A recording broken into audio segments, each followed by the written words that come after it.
Hey, what's up you guys? Welcome back to my channel. My name is Suyin and today I have a StashAway update video for us. Because StashAway has just re-optimized our portfolio, I thought it would be great to check it out with you all and let's see how we feel about it and what we think about it.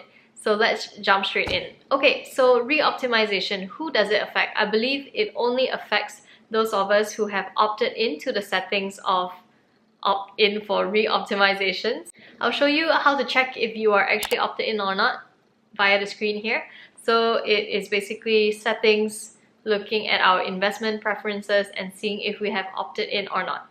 So what is re-optimization? Re-optimization, unlike balancing when we do our own portfolio of ETFs or stocks, where we are looking at just the weightage of the components within our portfolio, re-optimizing is actually re-looking at our portfolio and what is consisting inside our portfolio. So when StashAway re-optimizes our portfolio, it switches out the ETFs that we are actually holding within our portfolio. And for this particular re-optimization, it has happened before since I started investing in StashAway. So I had a look back at the statements from my StashAway account and I had a look that in August of 2019, they had also re-optimized my portfolio to get rid of gold and emerging market ETFs. And now the reverse has happened. Now after the re-optimization in May, late May, we now have gold and emerging market stocks in our portfolios. And just for reference, my portfolio is the highest risk index and I did this specifically to get ultra huge exposure into the US equities market, which is mainly focused on stocks, not so much a balanced portfolio. And I did this intentionally to use as a comparison to how my personal portfolio was performing, which just consists of Malaysian individually picked stocks. And yeah, that is my strategy for using StashAway. And if I didn't have that strategy, I would have gone for a more balanced approach. So yes, that is something to take note of. Okay, so let's talk about this re-optimization and why StashAway is doing this. So this is entirely of my opinion. I attended the webinar where they explained why they went about it, but these kind of things is sort of like read in between the lines to what they are actually saying. And some of the things that they said, they were talking about the Japanese lost decade and alluding to what happened there in terms of policy choices, whether it is through monetary policy of reducing or increasing interest rates, and also the fiscal policy of government expenditure on certain projects that they did at that time for Japan. So they did talk a little bit about that, and what I got from that was the sense that they are looking at how the Federal Reserve has responded to the economic crisis, how the Federal Reserve has really injected a lot of money into the US economy in the form of money supply, and interest rates are super low. So they were talking from a policy standpoint and how that actually impacts their strategy going forward. So from what I gathered, they are doing their best to reduce their US dollar exposure as a result of this amount of QE bazooka, stimulus bazooka. I think those were the words that they utilized in that webinar.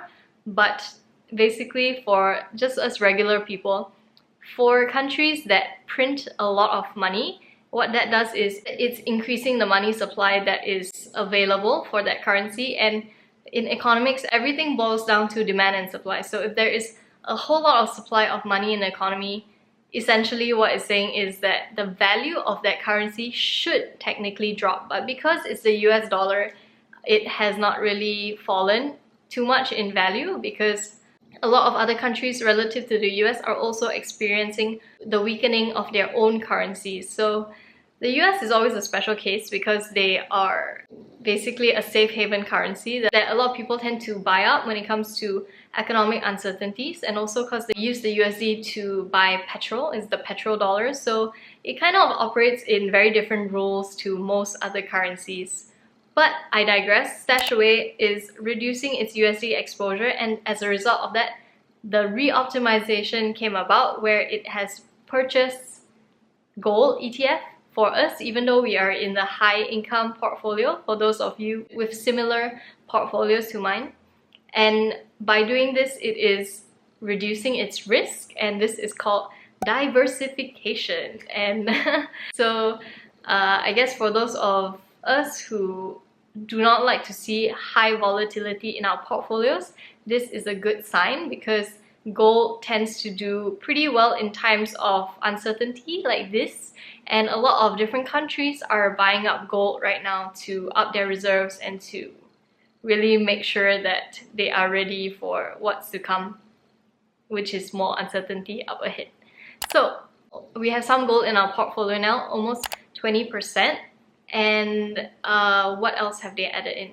They also have added in some Chinese tech. So they have gotten rid of a lot of US related ETFs, specifically the S&P 500 IVV ETF, and also US tech. So I guess what they've done here is to take profit on those particular ETFs that have recovered after the March huge dip, and in its place, after taking profit, they have bought Chinese tech and some emerging market ETFs. So the strategy behind that, I would assume, is that they believe that those ETFs are undervalued right now, and they are hoping to ride the wave of its increase in value as economies move and shift and improve over time.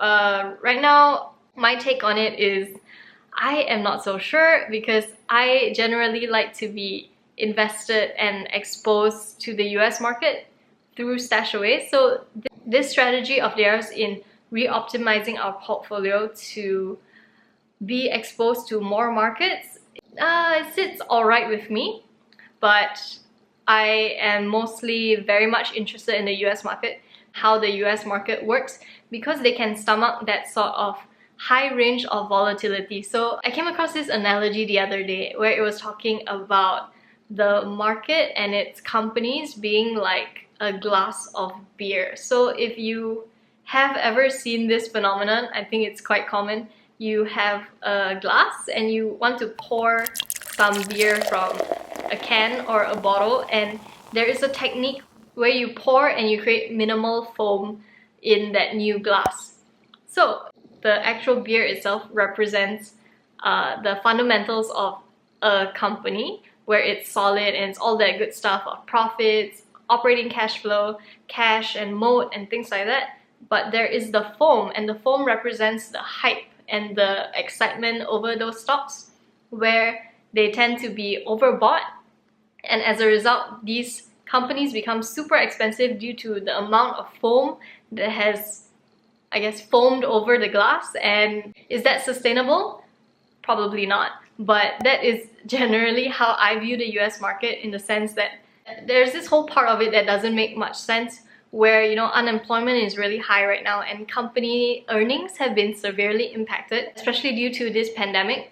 But the prices of these companies have recovered since the fall pretty drastically and pretty fast. So I'm not so sure how much of it is optimism, how much of it is just spare money sitting around in the economy not knowing where to go, but the stock market itself. So who knows how sustainable it is. So I guess I see StashAway's point in re-optimizing its portfolio to lessen the risk we are exposed to.